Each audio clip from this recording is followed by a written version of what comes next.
I can still hear you, Daddy. What's Okay, happening? good. I'm off to a great start, mate. I've had a fantastic morning.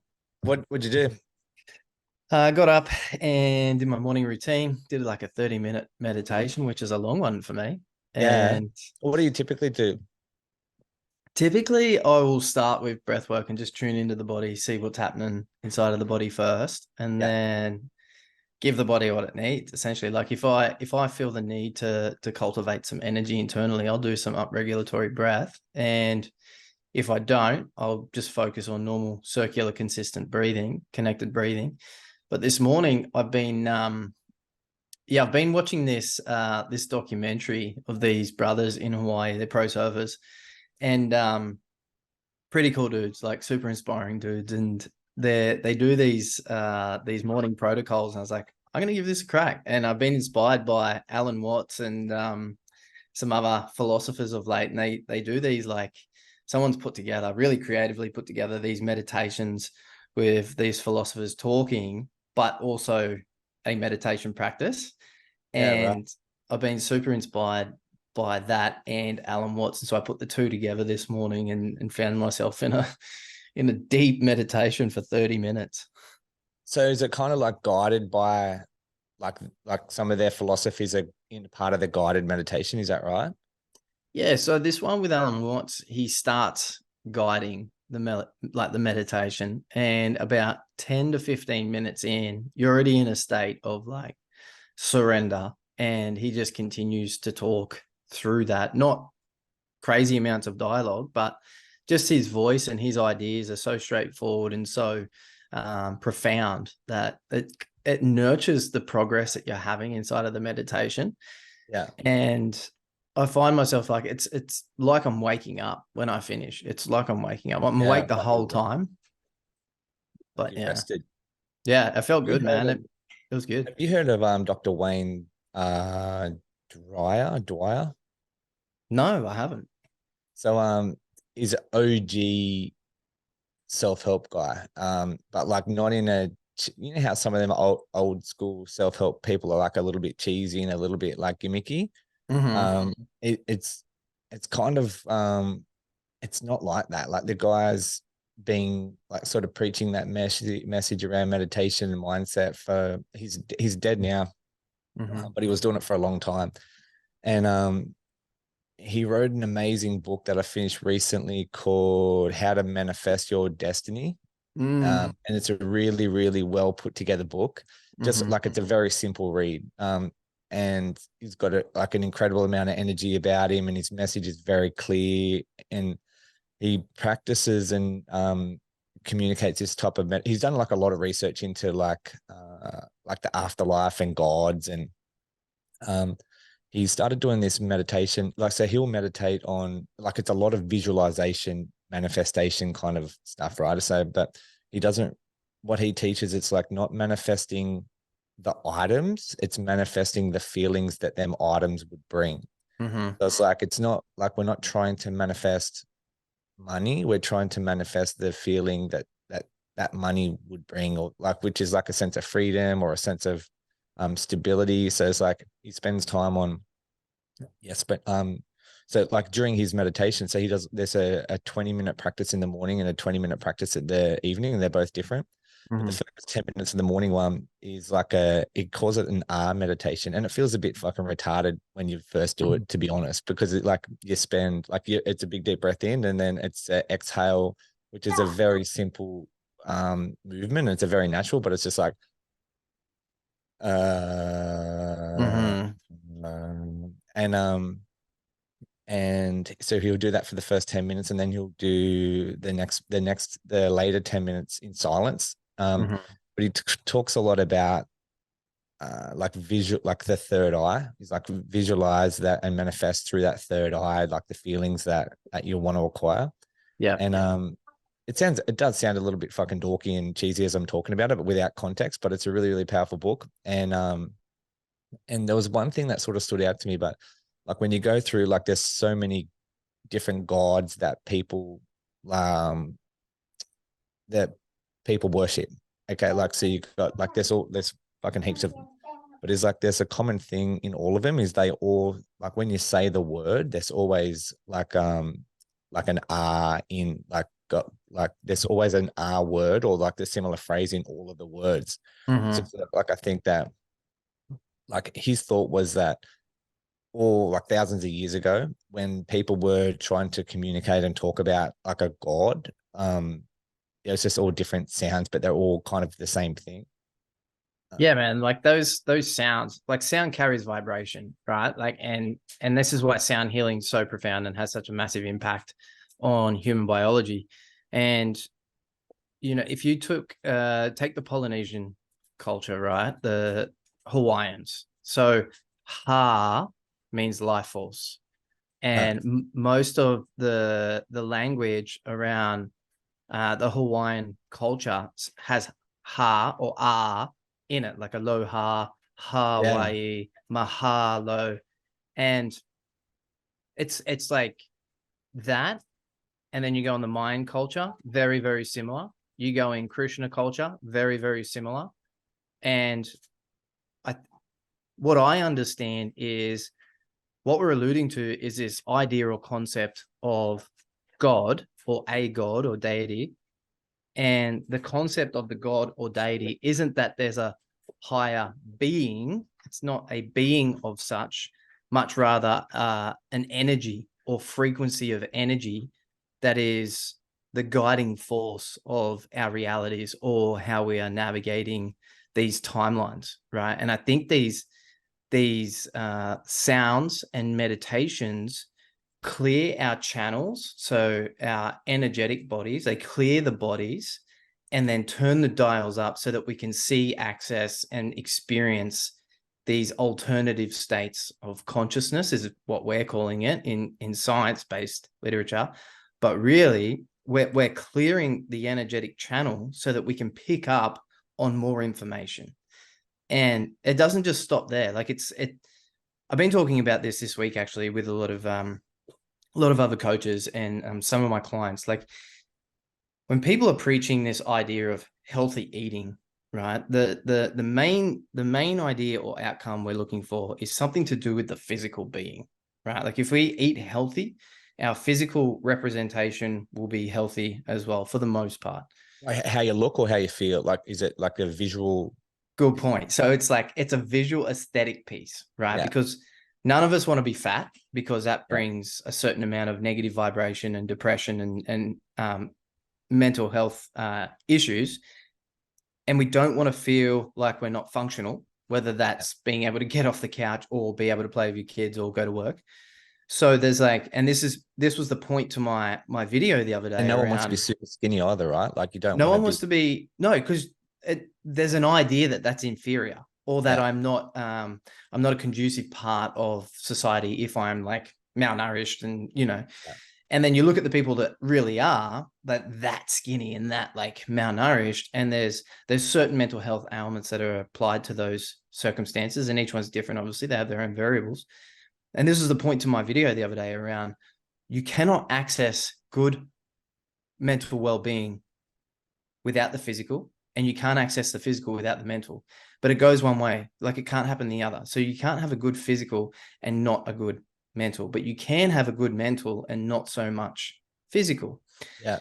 Now, the idea here, if we were to go deep into this, is that when we clear our channels, take nutrition as this conversation, when we eat really, really well, organically, we know where the food comes from. We know that it's been farmed ethically, and we know that there's no pesticides, herbicides. We know that the livestock haven't been filled with hormones and chemicals. They're free range.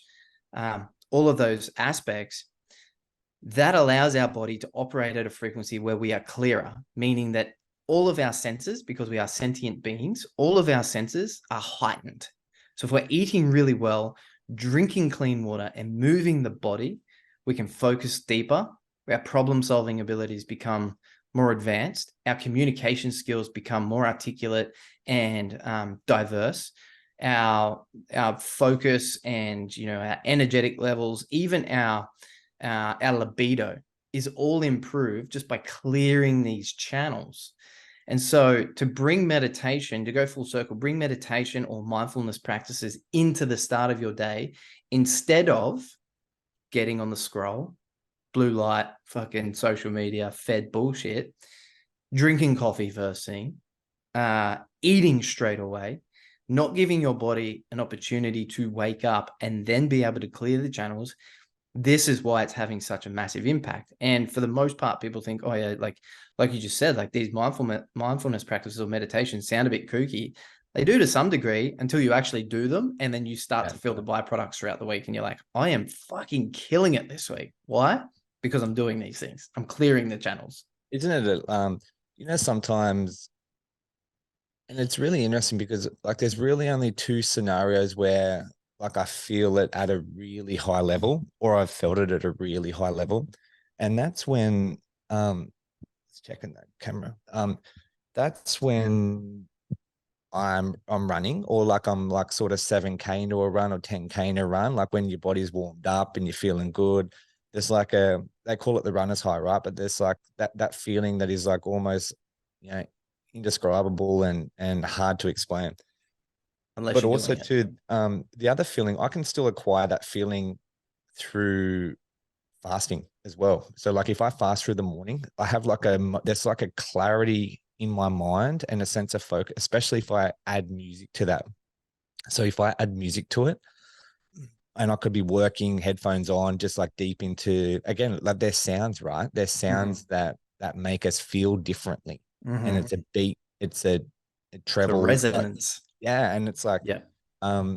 like whatever that emotion is, the music helps heighten that and magnifies it. So I don't know, like I haven't done heaps of intermediate fasting, but I have over the last probably 3 weeks. I've just like I have my last meal at about 5. We have dinner about 5:30, 6 o'clock, right? I've finished dinner at 6 o'clock typically. Yeah.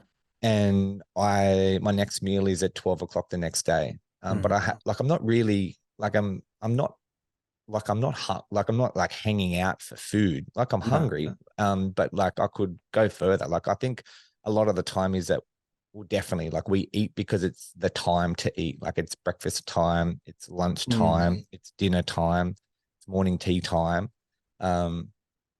And when you look at food, like what food, like food's an energy, right? Like it's a fuel for us.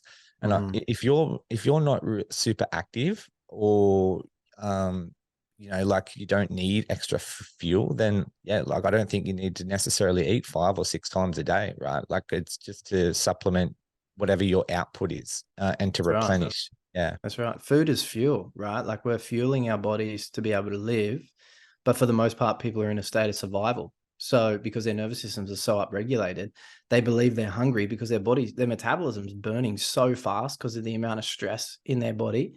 And so to replenish those stores, it's like, I'm hungry, I need to eat. But really, you're just compounding the stress and anxiety that's present in the body and overfilling it with fuel that's not being burnt for use. It's being burnt to help the body survive. And that's a horrible behavior to get yourself into. it's like that saying, like I eat because I'm depressed and I'm depressed because I eat. Because I Like eat, yeah. yeah, like, and I think we've all like we've all had a relationship with food in some capacity that's similar to that, right? You're like, hey, I feel a bit down, or I feel happy. It doesn't matter, right? It's like food.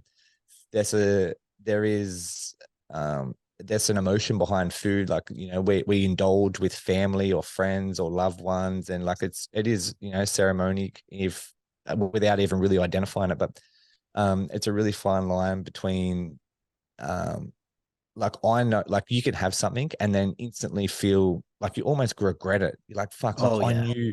I knew I was gonna feel fucked after I ate McDonald's, but I still fucking went in the driveway and I ate it, right? And it's interesting because there's two ways, and I think I've given it quite a lot of thought because it goes both ways. It goes with exercise and moving, and it also goes with food as well, right? It's like anyone that's had that's trained in any capacity knows how amazing they feel after they train. But that feeling isn't so powerful that it doesn't just completely override the thought or the idea of not training, when we don't want to, which is really interesting to me. Is like, we know how good we feel. We feel incredible. And there's no other feeling, right? but still we wake up and we're like, hey, I don't want to do this. Mm. And the other thing is like, it's the same with food, because I know that if I overindulge in takeaway or like a high sugary food, I know that I'm gonna feel fucking horrendous after it. I know Yeah. it. But that feeling isn't so strong that it doesn't stop me from doing it in the first Mm. place, which is super unique, because like I know the outcome, but it's not drastic enough for me not to fucking take action on it, which is strange to me. Well, this is a powerful statement, man, because if you eat the thing that you don't want to eat, we lack that self-control. We eat the thing that we don't want to eat, and we feel crap, and we know that we regret what we did. Now, if you were to take just both of us, all right, so we're highly focused individuals on achieving certain aspects of our life, and we're very dedicated and disciplined to certain areas, most areas, but certain areas. Now, if I eat something that I completely regret and I know I'm going to feel shit and I still do it, how optimized am I towards the target or the goal that I'm focusing on? Not fully, because now I'm spending a lot of energy focusing on the regret and shame that I have around eating the thing. And so it takes away from your ability to achieve the things that mean the most to you. So it's this short-term gratification versus long-term discipline and action. And this is where people get really unstuck, and it's hard to make that transition. Like if you're selling a coaching product, right? I'm selling a coaching product. I have a service and I have a product that I'm selling off the shelf, which is coaching and more or less helping you optimize your life as a man or a father.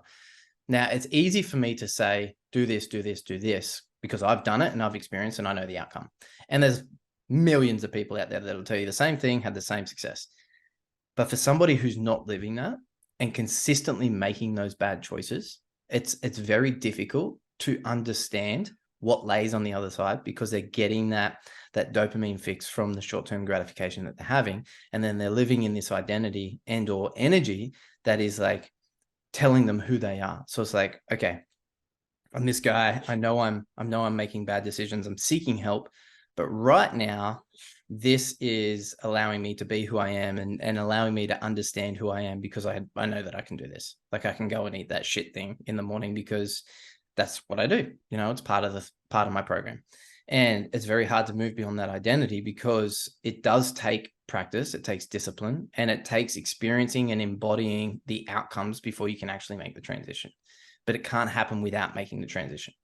I remember it was actually one of the reasons why I stopped using alcohol was because of like exactly what you just said. Because I would say, like, I'd have a conversation with you or with someone, like with like would have a conversation like we have, and it's like, Mm-hmm. hey, I want to achieve this and I'm working towards that, and my goals are this, and like I'm like I'd express and share all these goals and expectations I had of myself, right?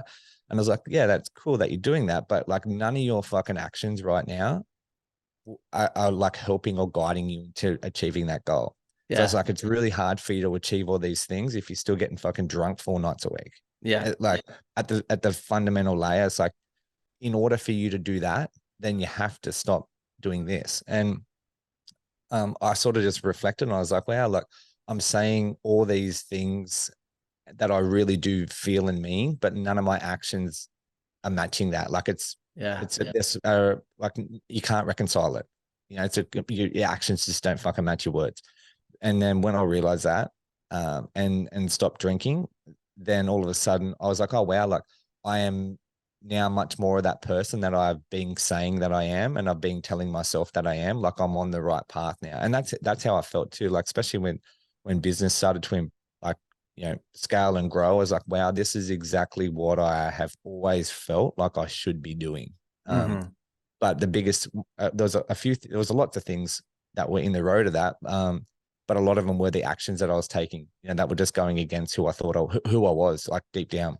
Because Absolutely. like I think, again, even with drinking, Raz, like the drinking was just a big part of the environment that I was in and the culture that I was in.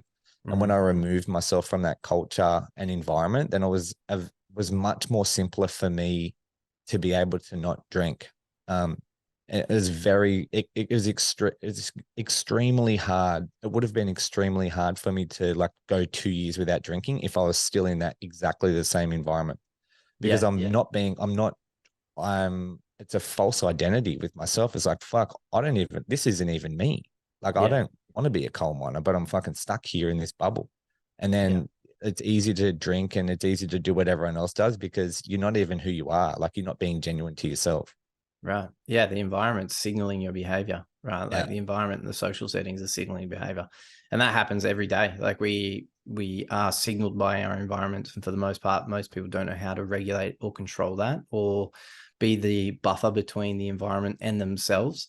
I mean, if you value something deeply and you know the benefits that it brings you, yet the environment is still signaling you to go in a different direction, it's a lot of energy to fight against that. And it is a fight because you are living in alignment with what you truly value, your core values, and the environment is telling you that your core values don't match or harmonize with the environment.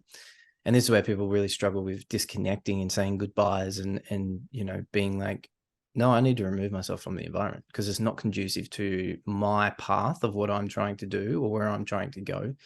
Your story is very unique because this is probably very common for most miners, right? Like, actually, I've talked to a lot of miners over the last 6 months, coaching wise, and they're all the same mindset.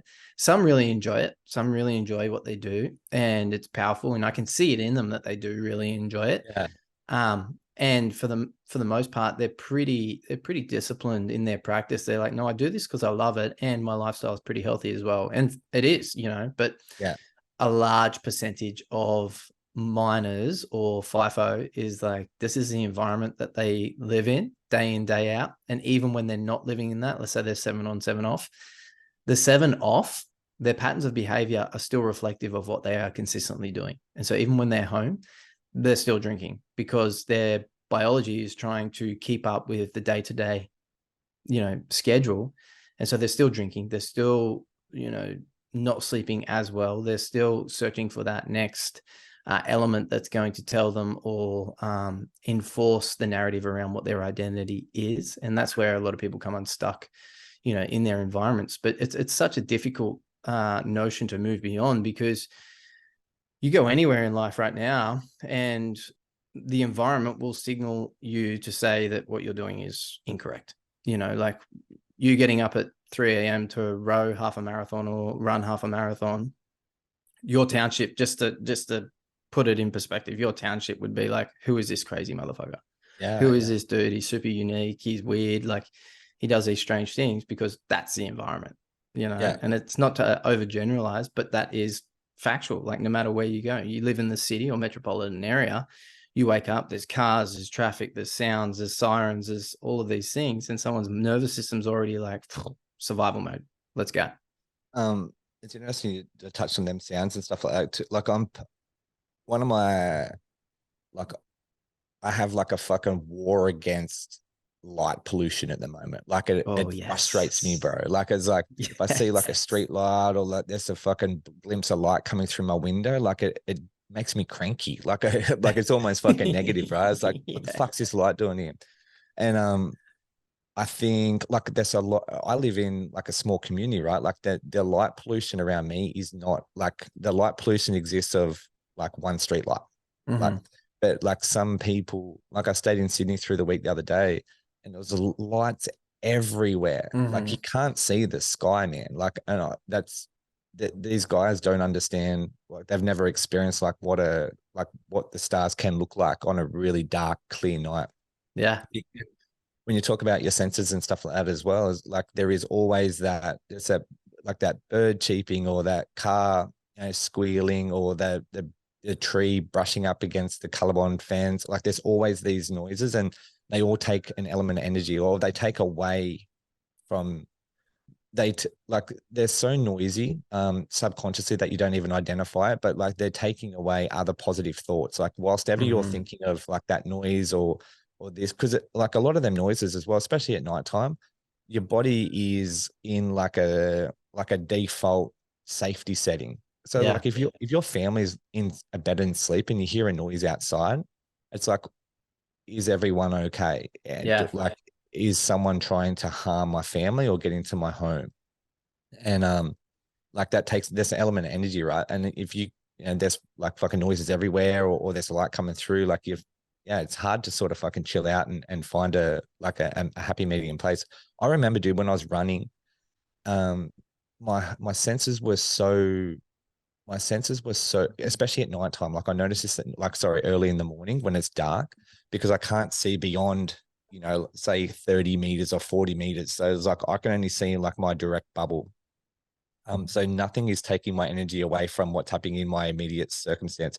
But I would be able to smell, like if a car drove past and they were smoking a cigarette, like I could smell the cigarette. They were doing fucking 70 Ks. I Yeah. could smell perfume on the guys and the girls that were driving past me. Like that's, Yeah. but like I've never smelt that. You don't smell that when you walk up the street because it's polluted with all like the noise, and your senses aren't really on fire because you're just walking, your heart rate's at fucking, 70 or 40, whatever it is, right? So it's like when you're at an elevated heart rate and your senses are all on fire, you can smell these extra things, and it's really interesting to learn how. Dude, I was running and this fucking cat ran out in front of me, like just across the road, right? Scared the fuck out of me. And my whole body my whole body tingled and was like in like a survival mode because Yeah. it was just like a Fight or big flight. shock. Yeah. Yeah, it was, yeah, it was like, wow, um, but it was crazy how fast that happened. Like Mhm. how them senses kicked in incredibly fast. Yeah. And like you take meditation, when I guide breathwork and meditation, the first thing I say is close your eyes. Why? Because when you close down one sense, all the other senses become heightened. Yeah, So if you can close down your eyes, and we're doing breath, your sense of smell is going to increase.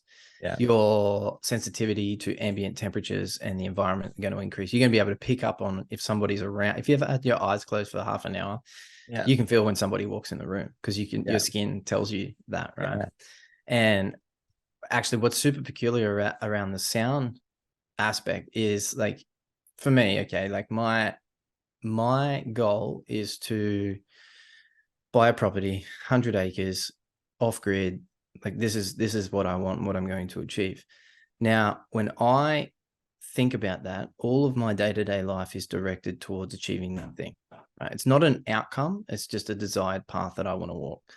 Now, if I'm laying in bed and I can hear cars, or I can see light, or I can hear something creaking in the house, or whatever, it's reminding me that I'm not there yet, mm, and that's very stimulating. That's very stimulating. And it's the same yeah, with any other aspect of your senses. It reminds you and tells you and reinvigorates this idea that you're not there yet. And that's very yeah, frustrating. It's yes, frustrating on a psychological level. yeah. They I started doing, I put up on my stories the other day. I've been starting to, so I'll have I've got a headlight that I usually run with, right? Mhm. It's a mad headlight. And I usually just take that down in the shed and like I turn it on and face it away just so it sort of lights up my area. I can't see the monitor unless I focus on it because I don't want to just focus on the meters, all the time because it just fucking lasts forever. So I point the light away from the rower, but every now and then when I want to look at the monitor, I can see it if I focus, right? And I've Mhm. been turning it off completely. And I row in a detached shed from my house, so it's very dark. I turn that off. I actually, even my watch, like, when you turn your watch up, it lights up. So I'll take my watch off. I turn the light, my phone's away. And it's pitch black. And the cool thing about that, right, is that you're on a rower. Like there's only a couple, like you got the pull, the catch, and the recovery. Like there's like three movements, and you're on, like, you can't hurt yourself. So Mhm. I'm rowing in, like it's the darkest, like it's like closing your eyes at nighttime dark. Like that's how Mhm. dark it is. And when again, like, because there's no light in there, I'm not looking at, that thing that fucking fell over, or the dust in the, like it's pitch black. Mhm. So I can't focus on anything visually. There's nothing visually to focus on. It's like a float tank. Like I'm depriving myself of all visual cues. And then when you do that, especially if like you could do it when you listen to a book, you just hyper focus on the words of the book, or the idea of the message that they're conveying, or you don't do that and you just sit there with your own thoughts and just fucking Mhm. ponder on your own thoughts. And when you're in that environment, so what I'm learning is that I'm already in a high frequency environment, and I've already acquired like a high frequency thought process and mindset, because like my heart's at sort of 130s, 140s, 150s. Like my body's under stress, and then I'm taking away all visual cues, and I'm just letting my mind race, and it's a fucking magical feeling, dude. When I Yeah. when I sit there for as long as I do in that darkness, and you just get lost. Like it is like a flow. It's like a float tank, but you're under stress. You're working out. It's really Yeah. cool. And there's nothing else adding to the feedback loop other than what you're feeling. Yeah, Other than what you, correct. because you like, you Yeah, can't even see your breath. And I imagine where you are, like you'd be able to see your breath if the light was on, because it'd be misty, right? yeah, Like you'd see yeah, that. correct. And even if you saw your breath, you'd be like, oh, it's cold. And that'd be the first story. It's like, it's Yeah, cold. What am I doing yeah, here? But you can't even yeah. see that. So it's No, like the you can't. feedback loop is you and your body, the stimulus and response, and you are the response to the stimulus. And that's just this continuous feedback loop. And I think that the and float tanks are really cool for that, right? Like especially when Yeah. you're floating on water in a like a body temperature. Yeah, it's and the other thing, I think that's why like even like cold therapy is very similar to that, because when you're in an ice bath or you're underneath cold water, like you don't have time to fucking think about anything else. Your body's like, hey, like what the fuck are we doing? Because everything from your body's point of view, right? Your body thinks that that might be like you might stay in that environment forever. It's like, what the Mm. fuck's going on? How do I Yeah. save you? Like, you're going to die. We need to increase your heart rate right now. We need to move more blood through your body. Like, it's in fucking survival mode. Like, you know that you're only going to be there for 2 minutes or 4 minutes. So it's okay. But your body's got no idea about that. It's like, hey, what the fuck is going on? Yeah. And when you're in that, when you're underneath that stress, you have no time to think of anything else. That's why I love jujitsu as well, because you got some other dude that's trying to choke you and he's on top of you and he's like you're trying to understand why his hands there and what is he going to try for this or is he going to try for that, so you're trying to defend but you're also trying to work on your own offense to find yourself in a better position. It's Mhm. impossible to try to like think about like the time through the day when that person said something that upset you, or like you have no there's no opportunity to think of other things. Mhm. You're just in the moment and you're only concerned about what's happening right in front of you. And there's like a really cool. It's the same as working out, right? But there's like this really cool feeling after that it's like you feel relaxed. That's probably the simplest word. You just fucking you chilled out. You're relaxed. Yeah, you've just gone through meditation, like kinesthetic awareness, which is feeling, right? Like picking up information through feeling into the body. It's the most potent way that we can explore our own existence, and we as human beings have become so conditioned to creating these compensatory mechanisms where it's like, I don't need to feel that because I can see that it's telling me that this is what it is. Or I don't need to feel that in my body because I can hear that somebody's telling me that this is what it is. But as soon as you go into the practice of kinesthetic awareness, where you are putting your body through some sort of stress, whether it's hormetic or psychological or even physical stress, and you feel it in the body, you become this expert pilot for driving a vehicle that is the most advanced piece of machinery on the planet. Mm. And you are the manufacturer, the designer, the operator, you're all the things. And so when you take that responsibility, like if you get submitted in a bout, right, or a role, someone choked you out, it's because you didn't pick up on something, or Yeah, your skill correct. set wasn't at a level where you were able to apply different procedures in order to avoid the choke, right? Yeah. And that feeling is very rewarding, just the same as it is when you run an ultra or row a marathon or whatever. It's when you get off that thing, or you stop that thing, the sense of completeness that you have is because everything that you did to achieve that task was all body. It was Yeah. mind, absolutely, but it was all body. And the body couldn't have done it without the mind, which, like, full circle what we're talking about. Like, you can't have good mental well-being without good physical well-being. But to have good physical well-being, you need to be able to feel it in the body. You need to be able to work and listen to the body. So there's no one program, there's no one diet that's going to fix everybody. There are definitely concepts that are going to provide a larger benefit positively to a massive population. But like you are responsible for you. Like anything and Yeah. everything that's going on in the body, if you can feel it, then you need to be aware of that and work through that, you know? It's so interesting that like we can all like a new iPhone can come out and everyone is knows every feature. Like we know exactly how to drive that thing, right? From basically Mhm. from fucking day dot. Like it They've been and teaching no us one, since they fucking let it go.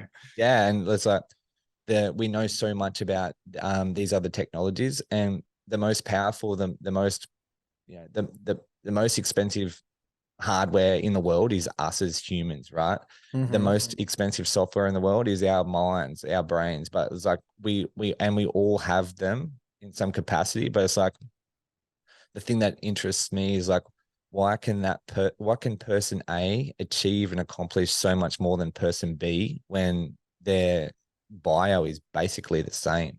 And it's Mm. like they're just using that vehicle in a much superior way than the other person. Yep. Yep. And I don't think that like especially with all the techno like the body itself is like it's hard to even comprehend how incredible it is. Like so much so that no one even gives it any fucking attention at all. Like Mm. they're just like, oh, cool, this is who we are and what we do. It's like, fuck, dude, like we're we're pretty incredible people. And I actually notice this when I go to cities because the thing, even Sydney is a perfect example, right? It's like that city is like so young. It's a couple of 100 years old. Yeah. And like people built that. Like we built that city, humans. Like that's fucking mad. It's incredible that we built that city. And I was looking at the Convicts. Harbour Bridge. Yeah, I was looking at the Harbour Convicts Bridge. built it. Yeah. I was looking at the Harbour Bridge the other day and I was like how old is that? Like it must be like a few 100 years old. And I looked it up. I was like, oh fuck. Like it took them like 20 years to build and it was commissioned in 1930. I'm like, Mhm. dude, this like that's not long ago. Like there's That's likely young. someone alive that like remembered when it wasn't here. Like that's Yeah. bananas, bro. But we all just sort of grew up around it and just assume that, oh yeah, that was always con here. It was like fucking 30 people died building that thing. Like that's how old it was. And it was just like it was a gnarly thing. But even just the foresight of being able to see that, like it was like a big multi-lane setup. It was incredible. Even the tech on it now, like Right. there's so much tech on it now. Yeah, yeah, but it's like it was incredible that I don't know how is there 8 lanes or 10 lanes, but it's like imagine like the foresight in building something that wide that would support traffic 100 years later or 80 or 90 years later. It's pretty cool. It's hard to fathom how like the level of physics that would have gone into, the engineering of that bridge, specifically because we didn't know what kind of tech or automobile evolution was going to Yeah, occur. It's just like make it resilient. And it's like a testament. Actually, it's funny. I was having this conversation with James Meredith from Found Space. no, He's like he's the head of sales down in yeah, Melbourne yeah, and close friends with Alex. And him and I yeah, were talking about it yesterday about generational intelligence, right? yeah, Like it's such a paradox because right now, us in our 30s and 40s are in a very rich time. And I think you and I have spoken about this before. Like we're in a very rich time where there is so much information, there's so much supportive research that the way we can live is far superior than the way that our parents or grandparents lived.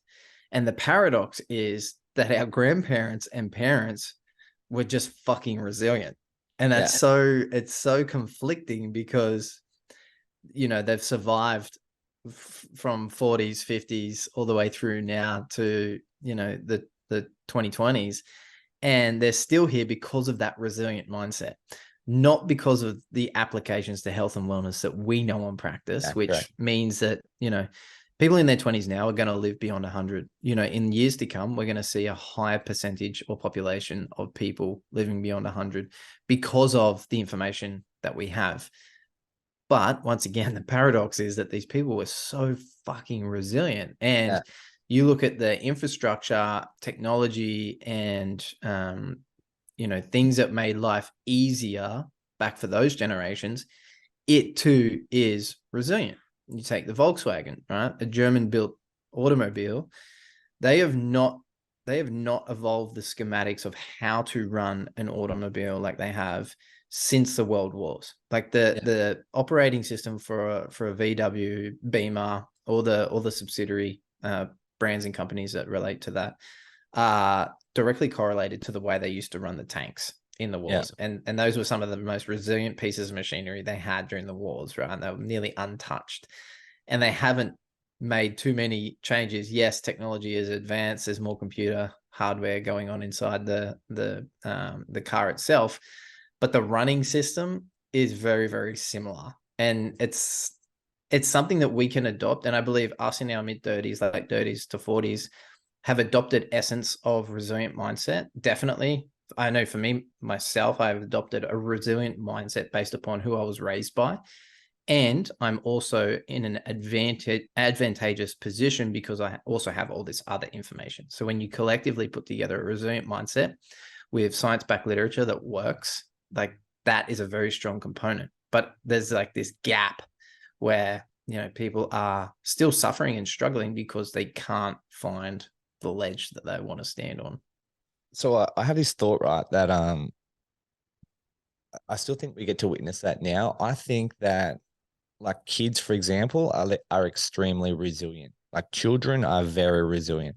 And I think that it's like, well, why aren't adults so much resilient? Like adults are a more experienced child. Mm-hmm. And I think that um, life in as a whole is pretty easy for us in a Mm-hmm. Western country. Like, yeah, for Yeah. sure, there's some challenges, but like life is easy. Like no one's trying to kill us for the most part. Like we can find food for the most part. We have running water, clean water. Like um we're extremely lucky in a Western country, right? And I think that just over time, our environment just makes us less and less resilient because our life is fucking simple. Like our life is Mm. easy, like Mm. extremely easy. And that's why I think that like I see it in my kids are fucking incredibly resilient just because they haven't been exposed to the fucking ease of life for as long as what adults have. Mm-hmm. And I think that that's a big reason why I try to start my day in discomfort every day, because I know that like there is growth in putting myself in that environment. Like, and even more so when you do it deliberately. So it's Yeah. like if you can deliberately seek discomfort every day and start your day, in control by doing something that is undesirable, then there's an element of like you're training resilience. And for me, man, it's like if I row or run, it's got fucking nothing to do with exercise, right? Like it's got like it's all to do with like acquiring a high frequency mindset, Mm-hmm. like training my resilience, like all these things, like doing something that I don't want to do. Like it's like all them things just add layers and layers and layers that help me operate at a really high frequency throughout the day. So it's Mm-hmm. like 6 o'clock in the morning. I'm done. I've had I have a cold shower in my backyard. I walk up. I'm done. I'm dressed. I'm ready for the day, dude. It's fucking. I'm yet to have a bad day when I start it like that. Like, Yeah. yeah, I can't imagine a scenario or a circumstance that I would label as a bad day if I started my day like that. It just And you doesn't notice it happen, when you don't. bro. Yeah, correct. You Like notice I it when you notice it don't. when I don't so much that it can be a little bit negative, right? Like because I hold on and I nurture that routine so closely that, if anything does put it at risk, it kind of fucks me up a bit, like, Mm. and it's not super healthy. Like I can identify that my routine is important, but we also, I think more recently I'm learning this is that like, whilst your routine should be important, it shouldn't be like the backbone of, you Yeah. being able to operate, Yeah. because a real fucking stud can operate at a high frequency or they can just put themselves in that high frequency in any environment. So it's like, cool, yeah. For whatever reason you didn't get to start your day like that, I still expect you to, action and execute on your day as if you would have if everything Yeah. went to plan. Yeah. Um, and yeah, so that's something that I'm working on personally because like I am very close to my routine. And I want to nurture it and I feel threatened if something puts that at jeopardy. So that's something that I'll work. And the next few months is going to be a cool little test for that because like I go to Germany in September. we're going to Singapore, we're going to Germany, we're going to the US, we're going to Hawaii. Like there's going to be a lot of traveling in like a 3 week, 21 days. So like a 3 week Oof. window. It's like a huge amount of traveling with 4 kids, you know, 4 different, like, so like my morning routine is well, just my fucking routine, full stop, dude. It's just going to be Yeah. completely turned upside down. So I'm interested in seeing how, you know, I handle that and the growth that I receive off the back of it by, you know, putting myself in.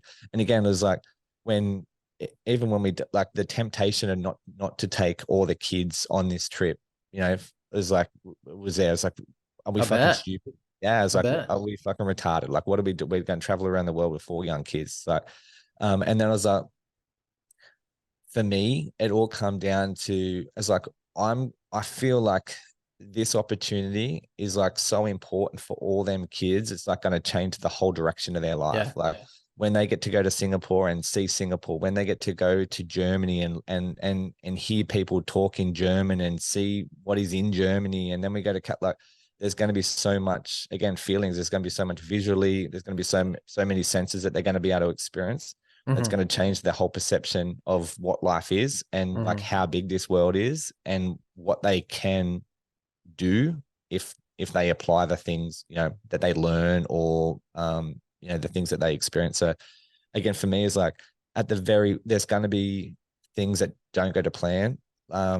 And I'm plan like it makes sense that we plan that fucking nothing goes to plan and we just pivot. If we've got to fucking sleep in airports because of cancelled flights and we got to do this, that's all a part of it. There'll be Yeah. something in here that yeah we all get out of it. Where Even are you for going me, in the States? we're just going to California for 4 nights. So we Or just go to LA. LA? Yeah. Like a Yeah. layover? We're there for 4 nights. So like it's purely just to try to break because my daughter's dancing for Australia at the Yeah, I remember you saying World that. Championships in Germany. So the trip is for that. The trip is to go over to the World Champions in Germany. And then everything off the back of it is just to try to break the flights up. So Oh yeah. we go to Singapore for 3 nights to split that 22-hour flight up from, Yeah. you know, here to Frankfurt. Then we'll stay in Frankfurt for 1 night, and then we'll go to Riesa, where the competition is, which is like, from what I know, is like a quiet little sleepy town on the western Sick. side of Germany, which will be pretty cool. And we're there for a week, and then we'll fly to LA. We're there for 4 nights or 5 nights, and we'll do Disneyland and all that jazz. Have a bit of a scoot around and do what we can, and then we'll go to Hawaii on the way home. 4 nights there Mm. again, just to break that up, and then back home. Um, so yeah, it should be pretty mad. Where in are you going main island in Hawaii? I'd have to look it up. What one is the main island? I think we're going to Waikiki. Yeah, yeah. Have you got ACOM and Not the one everything that's sorted? fire. Not the one that's on fire. Um, yeah, I think so. Well, I know we do, yes, but I could potentially change it or move it. What do you got?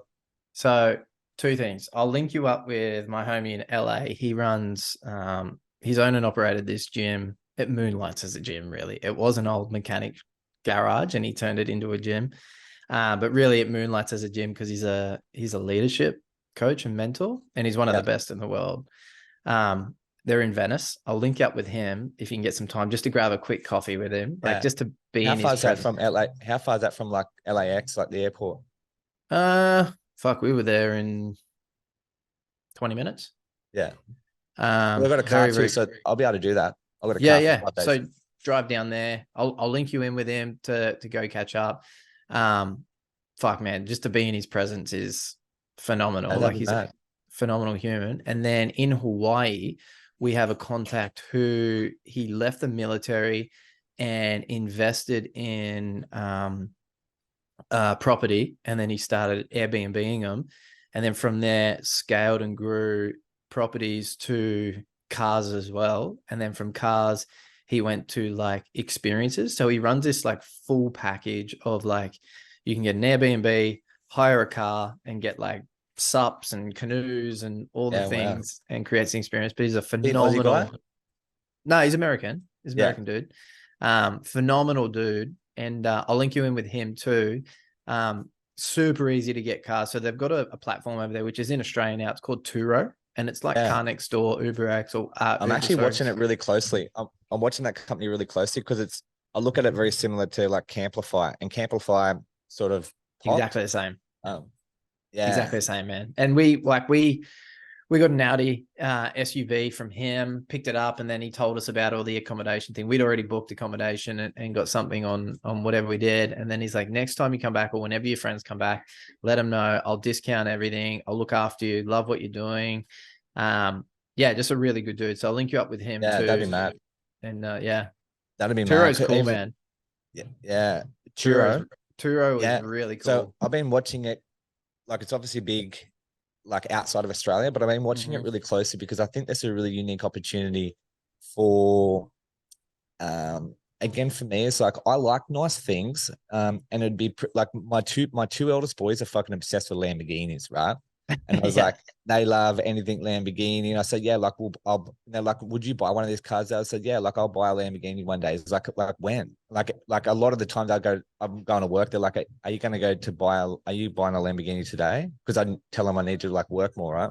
Yeah. Um, but I was like, I look at true, like that platform is like, you could buy an exotic car. You could drive it from Monday to Wednesday, and then you rent it out from Thursday to Sunday, and it nets itself out. If anything, there's a good chance that if you buy the right one, that it becomes a cash flow positive asset. Dude, you set it up in like under salary sacrifice, and you could fucking make those payments and some, take Yeah, cap off the top, and correct. with a balloon payment, and then by the first second year, you'd be easy paying it off or meeting your margins, and then it's cheaper when you buy it for yourself, and then you just continue on. Because the thing is as well, like when you look at the psychology around like hiring, like an exotic car, like say like a Lamborghini, for example, right? It's like people they don't the difference between them hiring a 2023 Lamborghini or a 2007 Lamborghini It's not are much like difference. not really fuck all, right? No, They just it's a want the Lamborghini. badge. Yeah. Yeah, they want the badge and they want to be able to take a photo of them driving it. So long as it's got that badge on it, you can pick up like you can buy like an '04 or an '07 Lamborghini like with like low case for about 140 grand. Really? Yeah, bro. Yeah, yeah, yeah. So Dude. and that's still the cool like this a little bit older than that. Like the shape goes a little bit old school, but you can still cool Conor McGregor, even we would have seen Conor McGregor's green Lamborghini, like that shape, like it's Yeah. older, but it's Yeah. still like that it's a Lamborghini, right? Like Yeah. you can buy them shapes. Yeah, like '05 to '07 for like 140, 150. Even if you weren't putting it on Turo, man, you could market it and rent it to influencers or photographers Yeah, or like events. Like yeah. you'd be booked out. Because I looked at like even the companies that do hire out them sport cars now, like even to hire a Lamborghini for a day, you're looking at about 2 grand for half the day or 3 grand for the full day. You Mm-hmm. got 10 grand down as like insurance. Mm-hmm. So like 2 days, 6 grand, or even one day, 3 grand. Like it, you do a couple midweek ones or whatever. Like you get to drive it through the week and then just fucking rent it out on the weekend and you're making money from it. Absolutely. Yeah, and I think Wherever I that's went in the States, I used Turo, and like to get a Lamborghini or all right, I went to I flew into Reno. I was doing a workshop with a buddy of mine, and I flew in and I hired a Lotus Elise. And like I got to the airport and I see it there, and like driving around Reno in this Lotus Elise. And then that day we drove out to Tahoe and like pulled up and went to this like super upper class like restaurant golf club type vibe, and like the whole area of Tahoe that we were in was like the CEO of Coca-Cola lived there, like the like Google and they're like all at the restaurant type vibe. But like for me to get that car, it was like I think it was like $600, yeah, wow. for three Yeah, days. yeah, yeah, wow. It's Crazy, wild, bro. man. It's wild. Yeah, interesting. Legend Big Dog. I appreciate another amazing chat. I hope you have Absolutely. a splendid week, my dude, and You we'll too. talk really soon. Yes, we will. Thanks, brother. Peace. Take care, bro.